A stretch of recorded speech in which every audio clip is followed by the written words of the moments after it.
I feel really depressed. Today is really a bad day. I'm trying to keep my spirits up because the baby is here. But oftentimes I feel really bad. Today, I'm not feeling so bad. And no, I'm not feeling so good. And I don't know if I can tap into it. And I want to be transparent, but I can't seem to know what it is. There's a documentary. Take one. I did not like that one. I was like, okay, go ahead.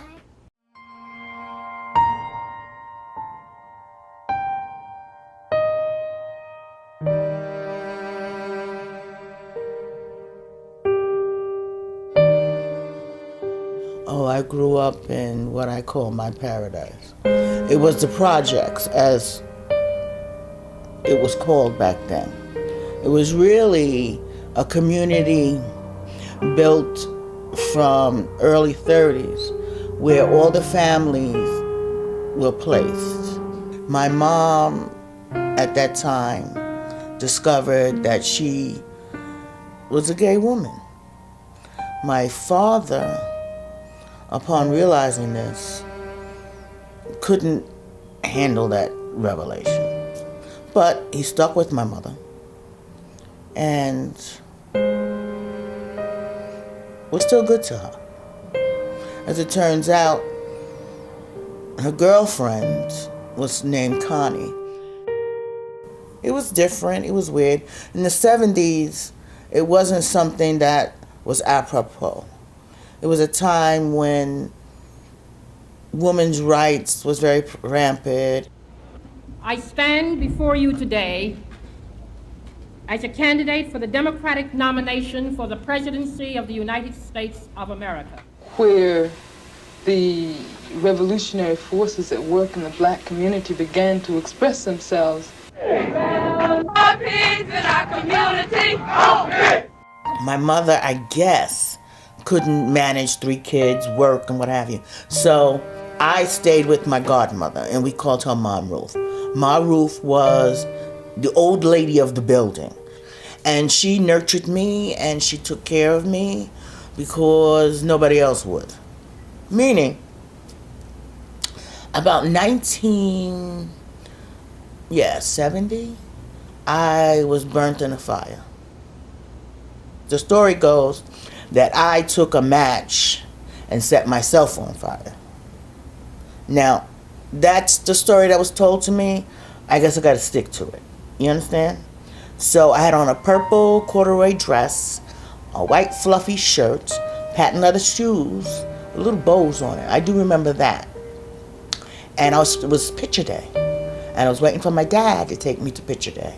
I think I was in kindergarten or first grade or whatever it was. So I set myself on fire. My dad puts me out. He takes me down to Lincoln Hospital at the time. So I was burnt very, very badly, very deep into the skin. Now all I remember was a light.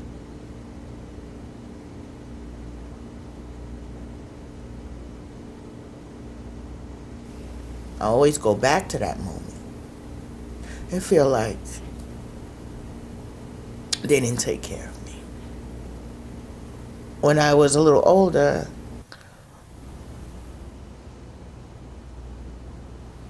the people that were supposed to care for me left me alone with the boy. The guy who raped me, this is him. Yeah, his name was Dean. And he made me do fellatio. Not once, not twice, quite a few times. And I was directed not to say anything, you know what I mean? Because he was a family member and everything. But it was the weirdest thing. Like, as a kid, nobody tells you about those things. Crazy. Well, it happened again. Back then, kids went about their own way. I mean, parents didn't escort you like they do today. And a man came upon me He was in the car. I was waiting for the bus.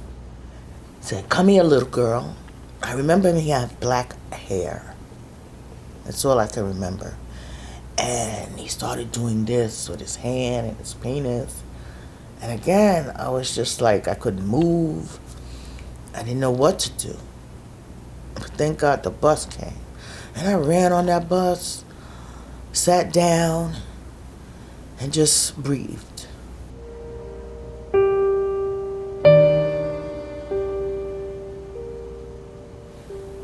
Throughout my life, I would have those certain situations. And I always would think that, oh man, I must be putting myself in that situation for it to happen.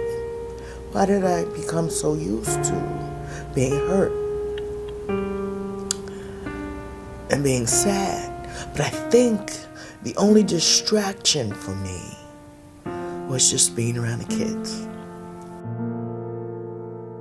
So at 28, I had 6 kids. They come from all walks of life. Always have some kids around. Put the gum in your mouth.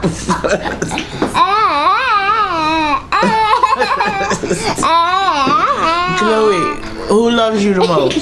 You do silly goose. Oh, I do silly goose? Yes. Oh, okay. Who's your best friend? You silly goose. Oh.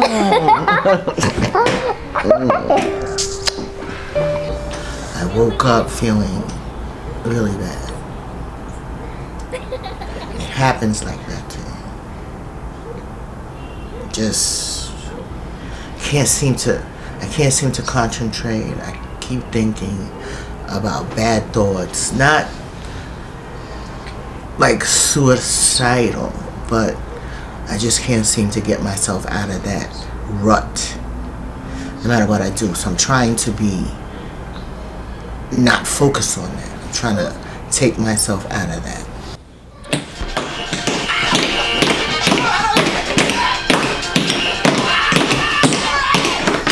Come on, baby, I love you. No, you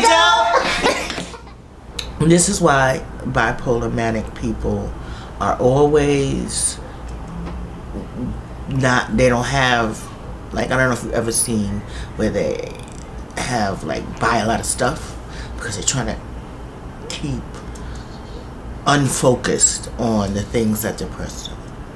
They might buy a lot of things, or they might charge up a credit card, and so you have to fight not to spend all your money.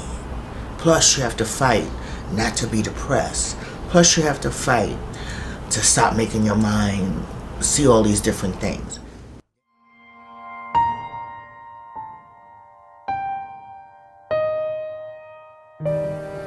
You know, the situations that happened to me happened.